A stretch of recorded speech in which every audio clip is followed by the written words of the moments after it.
አንድ ሰው ይሞትና ተሰግዶበት ተቀበረ። አላህ ይማራው። ከዛ ከኢሻ ሰላት በኋላ ጀናዛ መሸከሚያውን ሊመልሱት ይዘውት ወደ መስጂድ ሲመጡ ሰዓቱ ሄዶ ስለነበር መስጂዱ ተዘግቷል። ስለዚህ ኻዲሞች ለፈጅር ሰላት ሲመጡ እንዲያነሱት በሚል ጀናዛ መሸከሚያውን ከመስጂዱ በር ከደረጃ ላይ ያስቀምጡታል። ነገር ግን ሌሊት 9 ሰዓት ተኩል አካባቢ አንድ ሰውዬ ወደ መስጂዱ ሲመጣ መስጂዱ ዝግ ሆኖና በረንዳው ተከፍቶ አገኘው። የተወሰነ ቢጠብቅም መስጂዱን የሚከፍትለት ሰው አጣ። ብርዱ በጣም ሲበረታበት ዞር ብሎ ሲያይ ጀናዛ መሸከሚያውን ካጠገቡ አገኘው። በውስጡም ብርድ ልብስ ነገር አለ። እናም ይህ ሰው አገኘው ብሎ ጀናዛ መሸከሚያው ውስጥ ብርድ ልብሱን ለብሶ ለጥ ብሎ እንቅልፉን ተኛ። አባቴ በብርድ ደንዝዞ የነበረው ሰውነቱ ትንሽ ምቾት ሲያገኝ ነፍሱንም ማያውቅ ለጥ ብሎ ተኝቶልሃል። ትንሽ እንደቆየ የመስጂዱ ኻዲም መጥቶ መስጂዱን ሊከፍት ሲል በረንዳ ላይ ከጀናዛ መሸከሚያው ላይ የተኛ አንድ ሰውዬ ይመለከታል። ከፈጅር በኋላ ሊሰገድበት ያመጡት ጀናዛ መሰለው።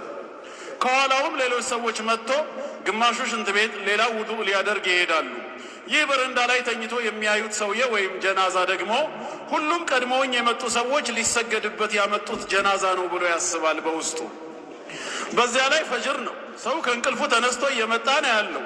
ገና በደንብ ያለቃ ህዝብ ነው። ሊሰገድበት የመጣ ጀናዛ ይሆናል በማለት ተጋግዘው ወደ መስጂድ ኢማሙ ጋር ወደ ሚህራብ አስገቡት። ብርድ የቀጠቀጠው ሰውዬ ሲሸከሙት አያውቅ ተኝቷል።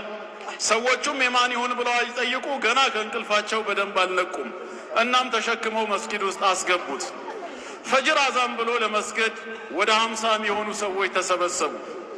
ይህንን ታሪክ የሚያስተላልፍልን ሰው እኔም ከሰጋጆቹ አንዱ ነኝ፣ የመጀመሪያው ሰፍ ላይ ነበርኩ ይላል። ከፈርድ በኋላ ልንሰግድበት ጀናዛው ከፊት ተደርጎ የፈጅር ሰላት እየሰገድን ነው።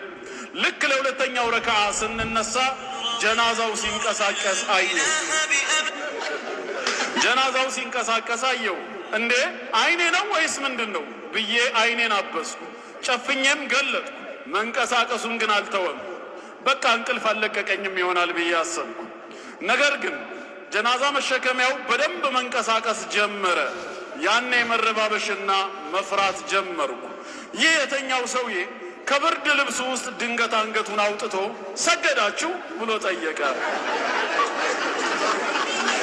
ያኔ ሁሉም ሰዎች ደንግጦ መተረማመስና መሮጥ ጀመሩ። እኔም አጠገቤ ከነበረው በር ወጥቼ በባዶ እግሬ ሮጥኩኝ።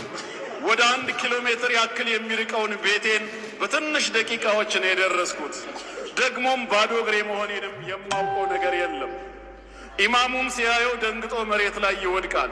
ሌሎች ሰዎች ግማሹ ከግድግዳ ጋር ይጋጫል፣ ሌላው ደግሞ ልክ እንደኔው በባዶ እግሩ ይሮጣል። መስጂድ ውስጥ አንድ ሰው አልቀረም። አሁንም ሌላኛው በጣም የሚያስቀው ክስተት ተከሰተ።